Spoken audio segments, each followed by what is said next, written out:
বাড়িতে পড়ে থাকা কলা দিয়ে একটা হেলদি ও টেস্টি রেসিপি শেয়ার করতে চলেছি। নমস্কার বন্ধুরা, হরে করে কম্বাতে তোমাদের স্বাগত। তাহলে চলো দেখে নেওয়া যাক কলা পাতায় কলা পিঠে কী কী উপকরণ লাগছে এক এক করে দেখে নাও। দুধ, 100 গ্রাম গোবিন্দভোগ চাল, একটা নারকেলের অর্ধেক কোড়ানো, 250 গ্রাম গুড়, যাকে দিয়ে হবে সেই কলা,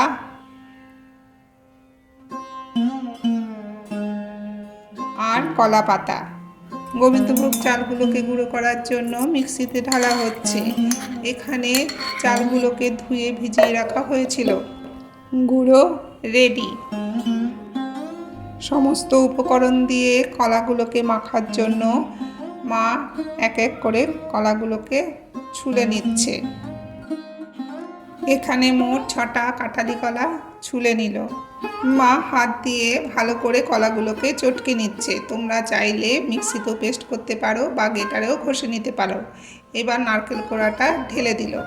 আমরা এখানে কাঁঠালি কলা দিয়ে করছি, তোমরা চাইলে অন্য কলা দিয়েও করতে পারো। এবার ঢেলে দিচ্ছে চালের গুঁড়ো। অ্যাড হলো খেজুরের গুড়।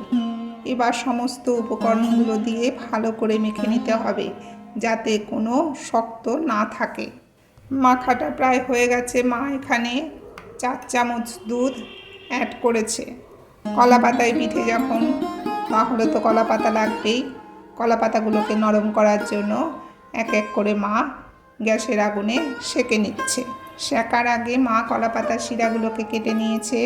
তারপর সেঁকার পর মা কলা পাতাগুলোকে টুকরো টুকরো করে কেটে নিয়েছে। কলা পাতার ওপরে সামান্য ঘি মাখিয়ে ওর ওপরে অল্প করে মাখা কলাটা দিয়ে দিল। তারপরে একটু হালকা স্প্রেড করে কলা পাতাটাকে ফোল্ড করে দিল।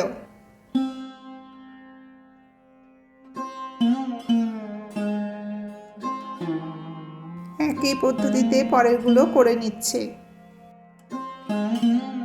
আমার দিদা মনসা পুজোয় এই পিঠেটা করে দিত।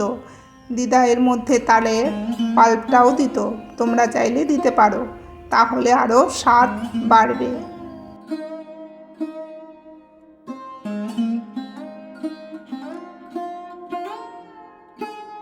এক এক করে মা সবকটা পিঠে রেডি করে ফেললো। এইদিকে পিঠে রেডি করছে, অন্যদিকে চাটুটা গরম করার জন্য গ্যাসে বসিয়ে দেওয়া হয়েছে। চাটুর ওপরে 1/2 চামচ ঘি মাখিয়ে নিল।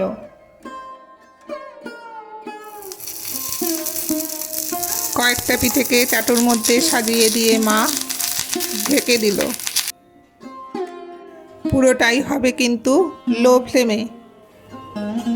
10 মিনিট পরে মা ঢাকাটাকে তুলে নিল। দেখো, এক পিঠ হয়ে গেছে, মা তাই উল্টে দিচ্ছে।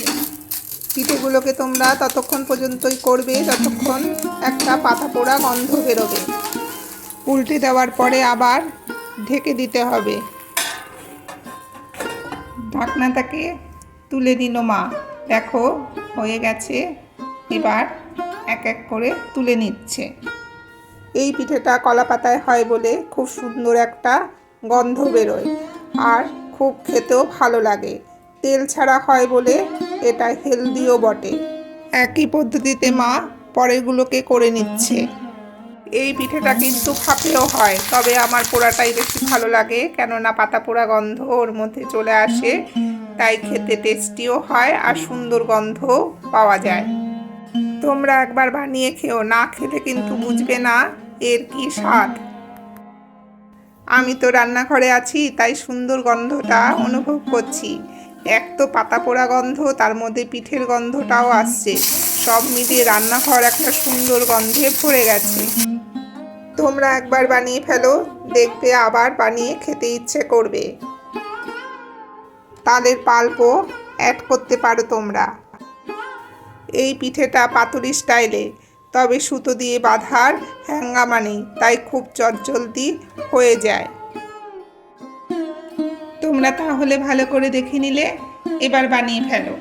কেমন খেলে আর তোমরা কি কি অ্যাড করে বানালে সেটা কমেন্টে জানিও, কিন্তু ভালো লাগলে একটা লাইক আর শেয়ার করো। হ্যাঁ, নতুন নতুন ভিডিও তৈরি করার জন্য তো সাবস্ক্রাইব করে আমার পাশে থাকতে হবে, তাই না? তোমরা সবাই ভালো থেকো, সুস্থ থেকো। আবার দেখা হবে অন্য এক নতুন ভিডিওতে।